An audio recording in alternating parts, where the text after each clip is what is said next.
What is up, YouTube? Today we're going to be going over a really easy run defense out of the 4-6 playbook. Now, I am going to be making a mini scheme for members only, okay? So this is a little introduction to it. We're going to be using 4-6 normal speed package. In that mini scheme, we'll be talking about how you can get a specific player where you want them to be at. But we're going to keep it simple in today's video by using cover 3 speed package. It's going to essentially replace the 2 linebackers with your corners, or if you know how to work it, safeties instead. So cover 3, 4-6 normal. In the second half of this video, we'll be talking about 0-1 trap. For now, I just want to stick to under center stuff. So let's go strong, tight, halfback dive. This is a pretty common one you're going to run into. But for all run defenses across the board, we are going to baseline every time. Baseline. You don't have to slant your D-line, you don't have to pinch your D-line, you just baseline. The positioning is what's going to change formation to formation. And so for any under center formations, we always want to take the safety in the middle third and put him on the weak side of the offense. So in this case, it's between Kirksey and, if I can get over to him, this corner right here, I think it's Josh Jackson. And then with the halfback dive, what we're going to do, if you get the right spot, is you're going to just shoot straight down and hit him in the mouth. So if you could have somebody with enforcer like Jamal Adams, you're going to have a heyday with this, okay? You're going to have an absolute heyday and eventually get avalanche. So what we're going to do, we're going to snap the ball. We're going to go ahead and shoot this gap right there and try and blow him up in the backfield. He gets right there. He probably gained a yard because a hit stick launched him forward instead of stopping him, but that's what you get when you don't have enforcer. So again, baseline, take your user on the weak side, bring him down, snap the ball, get him in the backfield. And that time we got, love when we get caught up on blocks, but you can see we get a clean shot on the running back if we don't get suctioned into a block that's already been blocked. I don't even know how that works, but it's consistent every time. Give him in the backfield. If you have enforcer, hit stick, okay, you're not going to get a fumble because that's not how enforcer works, but consistent every time in the backfield. So let's go ahead and audible to a stretch. The same thing applies right here, and with your user, make sure it is the fastest player you have out on the field, okay? You need to be able to match speed for Barry Sanders, otherwise you're getting smoked and you're getting left behind, okay? If you have slow safeties, this defense is, I promise you, it's not going to work. This year it's pay to play, all right? Pay to win. That's how we play in MUT. So we'll go ahead and run stretch to the right. What we're going to do with stretch is we're simply going to just contain it. Oftentimes you'll see a gap is going to open up right about here-ish, and that's where we're going to come crashing down.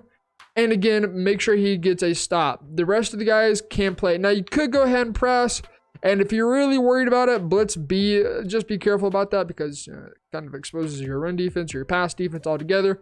We'll go ahead and snap the ball, just play contain. You can see right there, there's our lane to shoot. Get him in the backfield. If he tries to bounce it to the outside, Adrian Amos is going to get off the block and wrap him up instead. So again, we're going to go ahead and baseline. If this is happening right here, if Sullivan does this, okay, first off, he's off the team. We did not tell him to come into the gap, but you're going to go ahead and simply just move him back or just wiggle on the left stick and now get him out of that gap. It's random. There's no reason for it, but again, we'll go ahead and call stretch. User's going to have to be the fastest right here, so snap the ball and just contain. And you can see what happens if he tries to bounce it to the outside. We got Jair Alexander to help play it, and he's getting a gain of maybe 2 yards, if that. If we can get there a little bit faster, loss of yards, or maybe a gain of a yard or meeting him at the line. So we're just standing here just in case they call a dive, so we can just shoot straight down. If they call a stretch, we're just going to go ahead and play scrape and just scrape to the outside. You can see right there. There's our lane for us to shoot. If he tries to continue to get it to the outside, there's going to be nowhere to go. Now let's talk about 0-1 trap and inside zone. Alrighty guys, now we're going to talk about 0-1 trap and inside zone. I switched playbooks to get the best 0-1 trap in the game, and we're going to be using the New England Patriots for their gun A slot offset. Now the same thing as last time, we're going to be using 4-6 normal speed package because speed is all that matters, guys. And we're going to be going into gun A slot offset. So we're going to go down once to the right, and we're going to kick it off with the infamous and the pain in the butt 0-1 trap. Now, we talked about hovering last time and how it matters a lot. We talked about that, I guess, earlier in the video. The same thing matters a lot here. Positioning is key. Like last part, we are going to baseline. Okay, I don't know why I'm saying last part. This is one whole video. But we're always going to baseline for our run defense. Now for 0-1 trap and inside zone out of a shotgun formation such as gunny slot offset, you're going to take your user and have him about 7 or 8 yards ish off of the line. So standing directly in front of the center, about 7 or 8 yards off. And what we're going to do against 0-1 trap, and this is specific to 0-1 trap, is you're going to come crashing straight down. And if you have an enforcer, punch him in the face. And if you have avalanche, eventually you're going to start causing just straight fumbles. Okay, so we'll go ahead, snap the ball, get about 7 or 8 yards off directly in front of the center. Snap the ball, come crashing down, punch him in the face, right? It's literally that easy. And if you want to, you could click off. Feel free to click off. You don't have to do much with this. We'll go ahead and do it one more time. Standing straight in front of the center, about 7 to 8 yards off, come shooting straight down, punch him in the face. Pretty simple, right? Now let's go ahead and audible to inside zone. Inside zone, it is different the way that we're going to play this. So in a zone run, all of your linemen have a specific direction they're going to be running. With the user in this case, we're still going to baseline. We're going to read to what holes are going to be opened for the running back, and we're going to plug them.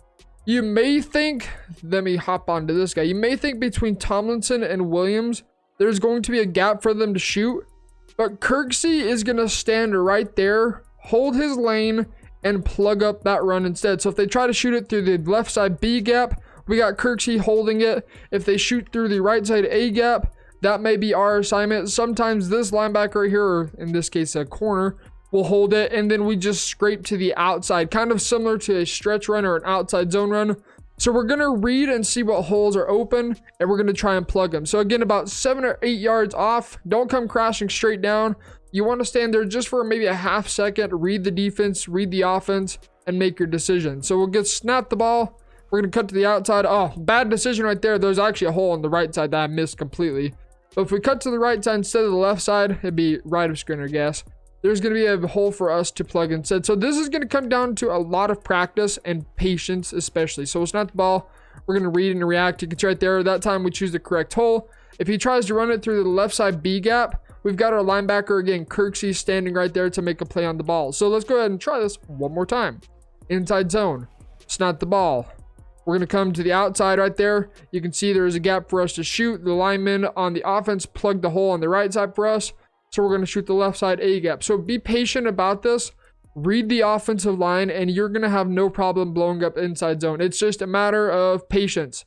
If you don't have patience, well, your life's going to be miserable, okay? So snap the ball. We're going to read and react. You can see right there, we read the left side A gap. Kirksey's standing there. He makes a play for us. We plug the hole that he would have abandoned, and we get a stop.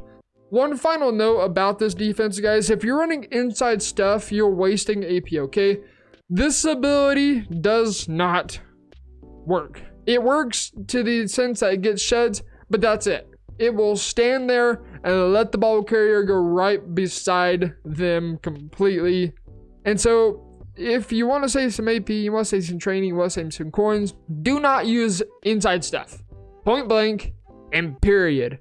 It sucks as an ability, and I almost always sub out Clark if I'm trying to blow up the run because he screws up the run defense more than he helps. You'd think it would be backwards. You'd think he'd help more than he screws it up. But in inside stuff, all it does is causes absolute chaos to the offensive line, and it still lets the running back just run right past him. So don't run this with inside stuff. Just make a play with your user, read the defense, read the offense, and plug up the hole that you need to plug up. So let's go ahead and try this one more time. Again, inside zone, baseline, take your user about 7 yards off the line, snap the ball, read and react. You can see right there, we react quickly enough. We got the A gap that time. We're shooting the A gap and hit him in the face. But of course, there's other run defenses, and part of that is going to be in the full defensive guide I'm going to be releasing for members either later this week or early next week. So be on the lookout for that. Appreciate every single one of you guys. Subscribe if you are new. And until next time, get in the lab. This has been T Meister. See ya.